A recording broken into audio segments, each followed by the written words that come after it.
बाबा साहब को मैं नमन करता हूं और वंदन करता हूं, और मेरा प्रयास है कि बाबा साहब का अधूरा सपना साकार हो। बाबा साहब चाहते थे कि संस्कृत भारत की राष्ट्रभाषा बने। दुर्भाग्यवश बाबा साहब का वो बिल सक्सेस नहीं हुआ, वो जो बिल उनका जो प्रस्ताव था वो पास नहीं हुआ।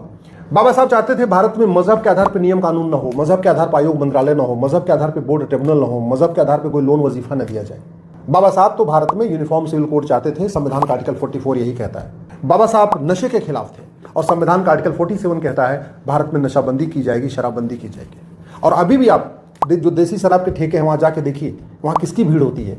वहाँ पिछड़ों की भीड़ होती है, दलितों की भीड़ होती है, आदिवासियों की भीड़ होती है। बाबा साहब कहते थे कि जब तक भारत नशा मुक्त नहीं होगा, शराब मुक्त नहीं होगा, तब तक दलितों का उत्थान नहीं होगा, आदिवासियों का कल्याण नहीं होगा। बाबा साहब आर्टिकल 48 लागू करना चाहते थे, यानी गौहत्या पर प्रतिबंध चाहते थे।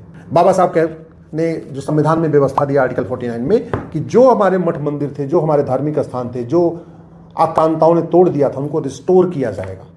आज की डेट में दलित और पिछड़े सब बेचारे किससे परेशान हैं? तारीख पे तारीख से परेशान है। दुर्भाग्यवश बाबा साहब के नाम पे सत्ता की चाह रखने वाले कोई भी भारत में जस्टिस विद इन लागू करने की मांग नहीं कर रहे। सबसे ज्यादा भारत में जो दलित और पिछड़े परेशान है, भ्रष्टाचार से परेशान है। दुर्भाग्यवश जो मूल कारण है, अस्थायी समाधान, उस पर चर्चा नहीं हो रही, उसके ऊपर गंभीरता के साथ न संसद में चर्चा हो रही है, न विधानसभा में चर्चा हो रही है। इसलिए मैं आप लोगों से निवेदन कर रहा हूं, कड़वा सच लिखने, कड़वा सच बोलने की हिम्मत करिए।